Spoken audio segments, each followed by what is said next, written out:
जय श्री कृष्ण। हर हर महादेव। भक्तों, आज हम आपको सुनाने जा रहे हैं एक ऐसी पौराणिक कथा जो भगवान शिव के रौद्रतम रूप श्री काल भैरव से जुड़ी हुई है। यह कथा न केवल रहस्यमयी है बल्कि भय को नष्ट करने वाली, जीवन में साहस और सुरक्षा देने वाली भी है। इस दिन को हम कलाष्टमी के नाम से जानते हैं। हर माह के कृष्ण पक्ष की अष्टमी तिथि को यह व्रत रखा जाता है और विशेष रूप से मार्गशीर्ष, फाल्गुन और आषाढ़ मास की कलाष्टमी को अत्यंत प्रभावशाली माना गया है। कलाष्टमी के दिन व्रत रखने से, काल भैरव की पूजा करने से और उनकी कथा श्रवण मात्र से जीवन के सारे भय, शत्रु रोग और मानसिक परेशानियां समाप्त हो जाती है। धार्मिक मान्यता है कि काल भैरव की पूजा करने से अदृश्य भय, तांत्रिक बाधाएं, कोर्ट कचहरी के झमेले, रोग शोक, शत्रु बाधा और दरिद्रता से मुक्ति मिलती है। जो भी व्यक्ति निष्ठा से इस व्रत को करता है, काल भैरव उसे अपने बालक की तरह संरक्षण देते हैं। उनके जीवन में भय, संशय, दुख और निराशा नहीं रहती। वे मानसिक रूप से स्थिर और साहसी बनते हैं। साथ ही यह व्रत व्यापार, नौकरी और सामाजिक प्रतिष्ठा में भी वृद्धि करता है। कई श्रद्धालु तो इस दिन काल भैरव मंदिरों में जाकर विशेष अनुष्ठान, हवन और तांत्रिक साधनाएं करते हैं। एक और अत्यंत रहस्यमयी बात यह भी कही जाती है कि जब काल भैरव का पराकाष्ठा हुआ तो समय यानी काल स्वयं उनके सामने झुक गया। तभी उन्हें काल भैरव कहा गया, अर्थात जो काल को भी नियंत्रित कर सकते हैं। उनका एक नाम दंडपाणी भी है, यानी जो दंड देने वाले का अधिकार रखते हैं। वे कर्मों के अनुसार न्याय करते हैं और पापियों को तुरंत दंड देते हैं। इसलिए कालाष्टमी पर केवल पूजा ही नहीं बल्कि आत्मचिंतन, पाप विमोचन और आत्मशुद्धि का संकल्प भी लिया जाता है। अब आप समझ ही गए होंगे कि कालाष्टमी केवल एक तिथि नहीं बल्कि एक चेतना है जो हमें भय से मुक्ति, आत्मबल की प्राप्ति और जीवन में धर्म पथ पर आगे बढ़ने की प्रेरणा देती है। यदि आप जीवन में किसी भय, विघ्न, रोग या मानसिक अशांति से जूझ रहे हैं तो इस व्रत को एक बार पूरी श्रद्धा से जरूर कीजिए। भगवान काल भैरव आपकी रक्षा करेंगे। तो आइए सुनते हैं इसकी विस्तार पूर्वक कथा और जानिए कि क्यों मनाई जाती है कालाष्टमी।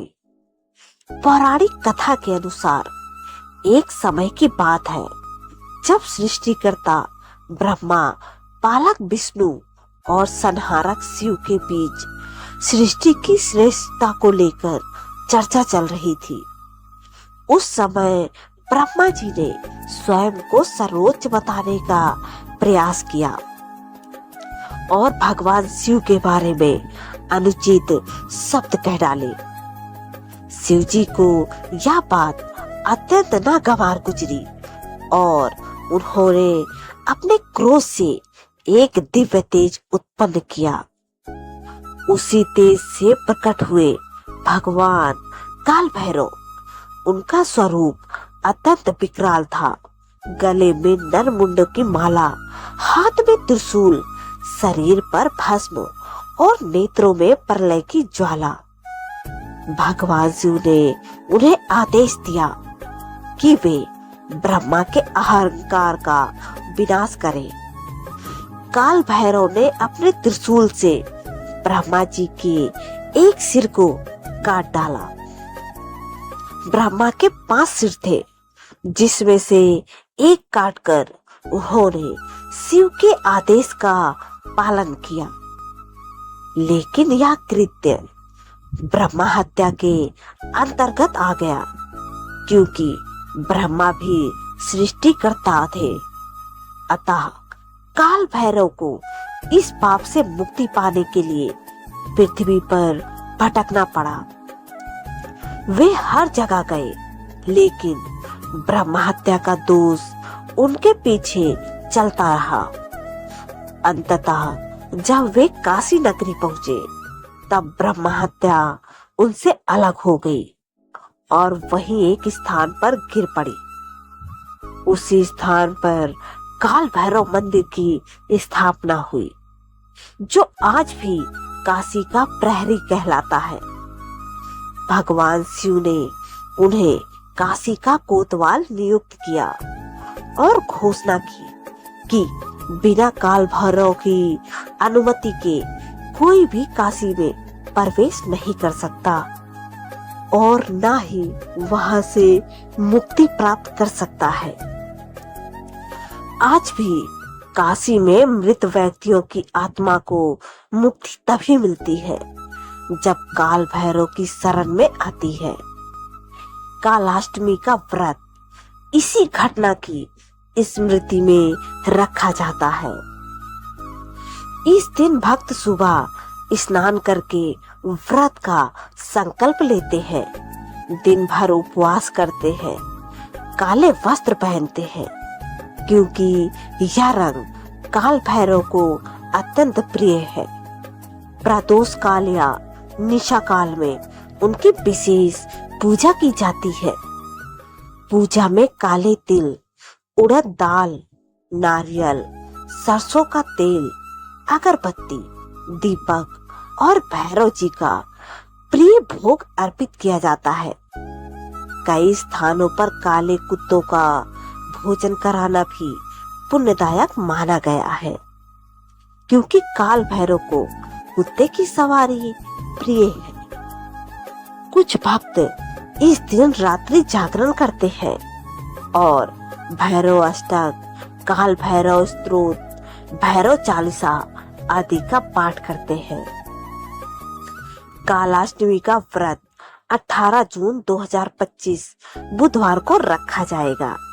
इस दिन बुधवार होने के बावजूद भी यदि अष्टमी तिथि रात्रि के समय तक रहती है, जो कि इस बार है, तो काल भैरव जी की पूजा रात्रि में ही की जाती है, क्योंकि उनका पूजन निशा काल में अधिक फलदायक माना जाता है। इस कथा को अंत तक ध्यान से सुनने के लिए धन्यवाद। यदि आपको यह ज्ञानवर्धक और प्रेरणादायक लगी हो, तो इस चैनल को जरूर सब्सक्राइब करें, वीडियो को लाइक करें और इस कथा को अपने दोस्तों व परिवार के साथ शेयर करें। जय काल भैरव, हर हर महादेव। प्रेम से बोलिए जय श्री हरि विष्णु। ऐसे ही और भी रोचक और आध्यात्मिक वीडियो के लिए चैनल को सब्सक्राइब कर लें। दोस्तों, आपको ये कथा कैसी लगी, कृपया कमेंट करके जरूर बताएं। वीडियो पसंद आया हो तो लाइक करें और अपने दोस्तों के साथ शेयर करें। कमेंट बॉक्स में जय श्री कृष्णा लिखना ना भूलें। फिर मिलते हैं एक और दिलचस्प वीडियो के साथ। धन्यवाद। जय श्री कृष्णा।